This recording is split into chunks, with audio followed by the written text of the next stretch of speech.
Pisces. They believed you were finished, but your greatest chapter hadn't even begun. They stopped asking how you were doing, not because they stopped caring, because they were certain they already knew the answer. Somewhere along the way, the people around you quietly closed your book.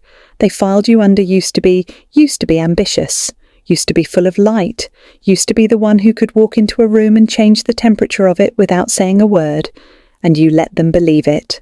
Because correcting them cost energy, and energy was the one thing you did not have to spare. But here is a question worth sitting with tonight. What if the chapters that looked the emptiest were the ones doing the most work?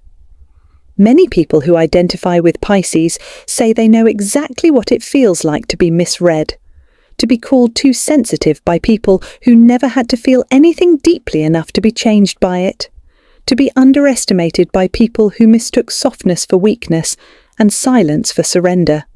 Tonight is not a prediction. Nothing in the next half hour is going to tell you what's coming, or promise you a date, a name, a knock at the door. This is something better. This is a story, a symbolic one, about the strange, difficult, extraordinary season that tends to arrive right before a person becomes unrecognizable to everyone who wrote them off. Because every unforgettable story begins at the exact moment the audience stops believing. Stay with me. By the end of this, you may look at the hardest stretch of your life and see something you completely missed while you were living through it. Picture a house at 3 a.m, everyone else is asleep. The refrigerator hums, a street light throws a long yellow rectangle across the kitchen floor, and there is one person awake in that house, sitting at the table with a cold cup of something they forgot to drink, staring at a phone that has not lit up in days. That's where this story starts. Not with a disaster, with a quiet. Because the hardest seasons rarely announce themselves, there's no thunderclap, there's just a slow, gradual dimming, a series of small disappointments that stack up until one morning you realize you've stopped expecting good news. Maybe you know that room. Maybe you know what it's like to give the most honest years of your life to a job, a relationship, a family, a dream, and to watch the credit land somewhere else.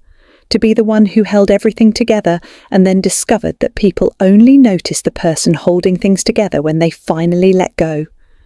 Maybe you know what it's like to be the reliable one, the strong one, the one nobody checks on, because you've never given anyone a reason to worry. That's a lonely kind of competence. It builds a wall around you, made entirely of other people's confidence in you. Many people who identify with Pisces describe a particular version of this ache. The experience of feeling everything at full volume and being told, gently or not, that it's an inconvenience, of reading a room perfectly and being called dramatic for it, of caring too much in a world that keeps confusing indifference with strength, and there's a specific kind of exhaustion that comes from that. It isn't just tiredness, it's the fatigue of translating yourself over and over for people who were never planning to learn the language, so you go quiet, not because you've given up, because you're conserving what's left. And that's the part people misread. When someone who's always been expressive suddenly goes still, the world assumes the story is over. They assume you lost. They assume you accepted defeat. They watch you stop fighting for a seat at a table, and they decide the table was too good for you all along. Imagine the drive home from a day like that. Radio off. Both hands on the wheel. Streetlights sliding across the windshield in slow, even intervals. You're not crying. You're past crying. You're doing the arithmetic of a life, adding up the years, dividing by what you have to show for them, and coming up short. And here's the cruelest detail. No one ever tells you which chapter you're in while you're reading it. You just know it hurts. You know that some mornings the ceiling looked like a lid. You know there were days when the most heroic thing you did was stand up, get dressed, and behave like a person in front of people who had no idea what it cost you. That deserves to be named, not fixed, not rushed, not immediately turned into a lesson, just named. Because there's an idea we've been sold, that pain must be productive, that suffering has to earn its keep, that if you can't extract a motivational quote from it, then you wasted it. That's a lie, and it makes people ashamed of seasons that were never their fault. Some things you go through are simply hard, full stop.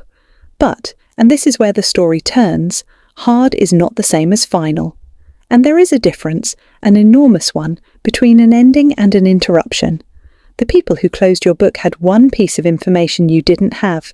They knew what it looked like from the outside. They just didn't know what was happening on the inside.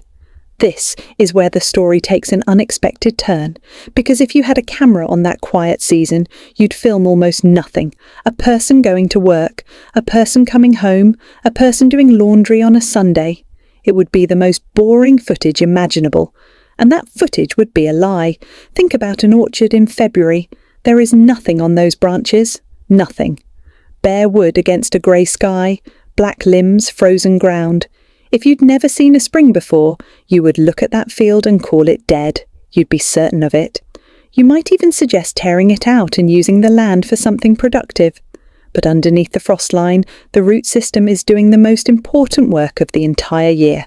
It's pushing deeper, drawing minerals, widening its grip on the earth. Every inch of root it grows in the cold determines how much fruit that tree can carry in July. Winter isn't the absence of growth. Winter is growth you can't photograph. Some people see Pisces as a symbol of exactly that. The depth beneath a still surface. Water that looks calm and goes down further than anyone standing on the shore would guess. If that image resonates with you, hold on to it, because here's what may have actually been happening in your quiet season. You were learning to tell the difference between a person's words and a person's pattern. That's not a small skill.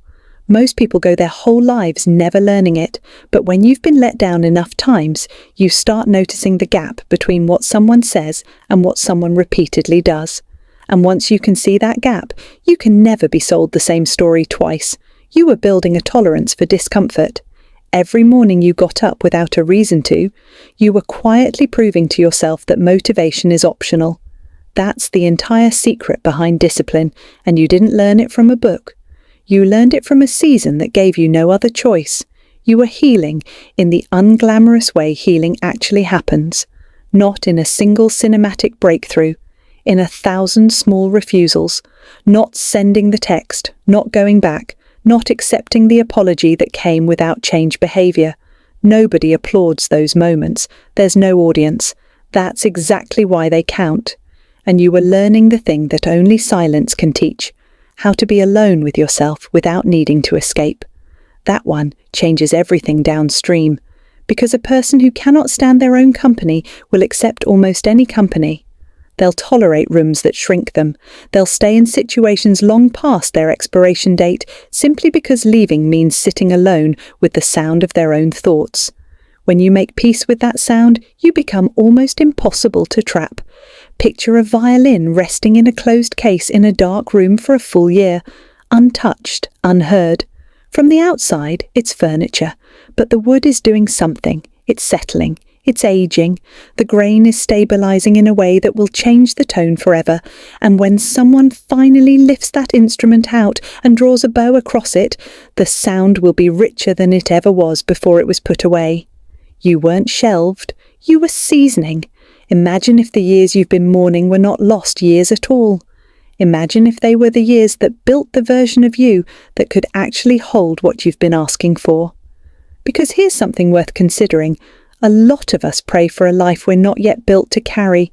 We want the bigger role, the deeper love, the larger platform, and we want it delivered to the version of us that still flinches at conflict, still abandons ourselves to be liked, still says yes when our whole body is saying no.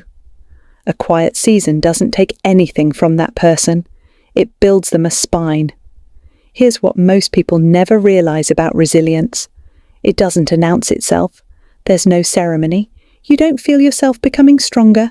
You only discover it later, by accident, in a moment that should have wrecked you and somehow didn't. Imagine it happening like this. Something goes wrong, the kind of thing that used to take you out for a week, a rejection, a cancellation, a door closing, a person revealing exactly who they are. You feel the old drop in your stomach. You brace for the spiral, and it doesn't come. Imagine it happening like this. Something goes wrong, the kind of thing that used to take you out for a week. A rejection, a cancellation, a door closing, a person revealing exactly who they are. You feel the old drop in your stomach. You brace for the spiral, and it doesn't come.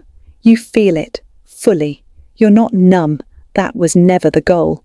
But you notice somewhere around hour 2 that you're already thinking about what's next. You notice you haven't rehearsed the argument 40 times in the shower. You notice you're not performing okayness for anyone. You're just okay. Not because it didn't hurt, because you've survived worse and you have the receipts. That's the moment you find out that the hard years left something behind. What they leave behind is usually 4 things. The first is a working instinct. Call it discernment. You develop an early warning system that fires long before your conscious mind catches up. That faint hesitation when someone's charm arrives a little too fast, or when a promise sounds a little too generous for how new the relationship is. Many people who identify with Pisces say they've always had a strong intuitive read on people. What difficult seasons add is something crucial: the willingness to act on it instead of talking yourself out of it to be polite. The second is boundaries, and real boundaries are not walls. That's the misunderstanding. A wall keeps everyone out and calls it safety. A boundary is a door with a handle on your side. It lets you say, "You are welcome here, and here is how you're treated in return, and if that changes, so does your access." People who've never been hurt don't build doors because they've never needed one. You built one. That's not damage, that's architecture. The third is emotional intelligence, which is really just the ability to sit inside a feeling without being run by it. To be angry and still choose your words, to be devastated and still keep an appointment, to be afraid and go anyway. That capacity isn't given to anyone, it's paid for. And the fourth is the quietest of them all, a reduced appetite for other people's approval. That one comes last, and it comes slowly, and it's the one that changes your life. Because there's a moment, and if you've had it, you'll recognize it immediately, when you realize that the approval you spent years chasing wouldn't have fixed anything anyway. That if the person who withheld it suddenly handed it to you in full with an apology attached, you'd feel a flicker of something, and then nothing. The hole it was supposed to fill had already closed on its own. That's not bitterness, that's freedom, and it doesn't happen while everything's going well. It happens in the quiet, when you have no choice but to find out whether you can hold yourself up. None of this requires anything mystical to explain. It's just what happens when a person keeps choosing, day after unremarkable day, to face their life instead of flee from it. The transformation isn't magic, it's arithmetic, 1,000 small acts of courage compounding. If this message resonates with you, leave a comment saying, "My next chapter starts today." I read them, and there's something powerful about watching a room full of strangers decide the same thing on the same night. Now here's the part of the story nobody expects. You don't announce the change, you don't post about it, you don't send a message to everyone who doubted you. You just keep living. And slowly, inexplicably, the room starts responding differently. It's subtle at first. A conversation where you don't fill the silence and the other person fills it instead. A negotiation where you name your number and simply stop talking and the number holds. A group where you say, "That doesn't work for me," without the apology tour afterward, and instead of the fallout you braced for, everyone just adjusts. You start to notice people looking at you a half second longer than they used to. Why does that happen? Not because of anything supernatural, because human beings are exquisitely sensitive to one signal above all others: self-respect. We read it instantly, unconsciously, in 100 tiny channels. In how long someone waits before answering, in whether they over-explain, in whether their yes and their no cost the same amount to say. When you were exhausted and undervalued, your behavior broadcast a message you never intended to send. My time is negotiable. My limits are suggestions. My needs come last. People didn't consciously decide to treat you accordingly. They just followed the signal you were giving off. Change the signal and the treatment changes with it, almost mechanically. There's another piece to this. and it's the one people find hardest to believe. Calm is magnetic. We live in a culture running at a permanent low-grade fever. Everyone reacting, everyone reaching for their phone, everyone performing urgency. So when someone walks into that environment carrying stillness, it registers as almost supernatural, when in fact it's just a nervous system that has been through something and come out the other side. The person who doesn't panic when the plan collapses becomes the person everyone looks at when the plan collapses. The person who can hear criticism without crumbling becomes the person others trust with the truth. Steadiness is a rare currency, and difficult seasons are one of the few places it can be minted. And then there's consistency, the least glamorous and most undefeated force in a human life. Nobody notices the first month or the second. Somewhere around month 7, people start using a different word for you. Not lucky, not talented. They start saying you're someone who actually follows through. And that word travels. It travels into rooms you'll never stand in, and it opens doors you'll never know were opened, and it will do more for your life than any single dramatic gesture ever could. Here's the bittersweet truth in all of it. Some of the people who noticed you before will notice you again, and it will feel strange because it's arriving at the exact moment you stopped needing it. Some will not notice at all, and that will sting more than you expect, because a small part of you was performing for an audience that had already left the theatre. And some new people you haven't met yet, will meet the version of you that got built in the dark and will assume you were always like this. They'll never know the cost. They'll just call it presence. Let them. You know what it took. This became the turning point. And I want to be honest about what turning points actually look like, because movies have ruined our expectations. We're waiting for the mountaintop, the slow motion walk, the music swelling as we finally get the thing we wanted. That's not how it happens. It happens on a Tuesday. Imagine it. Nothing special about the day. You're standing in a kitchen or a parking lot or a hallway between 2 meetings, and a thought arrives, uninvited and fully formed, in a voice so calm it doesn't even feel like a revelation. I'm not waiting for them anymore. That's it. That's the scene. No music, no witnesses. But something structural just shifted, and nothing after that moment is quite the same. Because up until then, some part of your story was still being co-written. There was a jury in your head, made of specific faces, specific voices, people who doubted you or left you or told you what you'd never be, and every decision was quietly submitted to them for approval. Would this impress them? Would this prove them wrong? Would this finally make them see? And then one ordinary afternoon you look up at the jury box and realise it's empty. It's been empty for a while. You've been arguing your case to a room nobody's sitting in. That's when a life becomes yours. Very few people recognise this moment while it's happening, and here's how you can tell it's arrived. Your goals start changing shape. The things you wanted when you were trying to prove something look different in this light. Some of them fall away entirely, and you feel relief instead of loss, which tells you everything about who you were chasing them for. And other things, quieter things you'd shelved because they wouldn't impress anyone, start moving toward the front. The work you do even if no one ever clapped. The kind of home you actually want to come back to. The kind of person you want to be at 70, telling this story to someone who needs it. Self-belief, real self-belief, is not the feeling that you're going to win. It's something much sturdier. It's the settled understanding that you will still be here on the other side of losing. That's the version that can't be taken from you, because it doesn't depend on outcomes. And it's usually built by exactly one method: surviving something you were sure would end you, and then noticing, sometime later, that you're still standing in your own kitchen making coffee.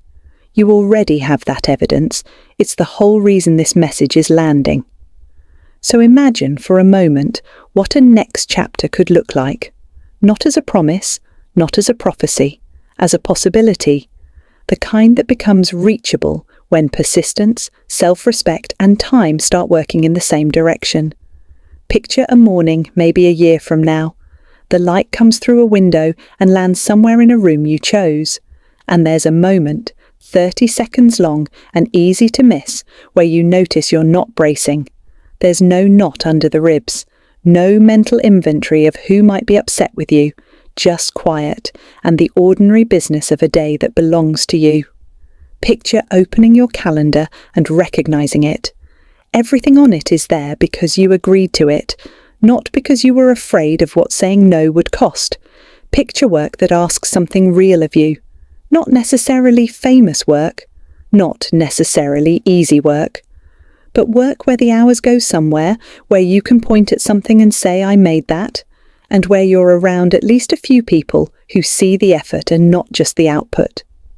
Picture a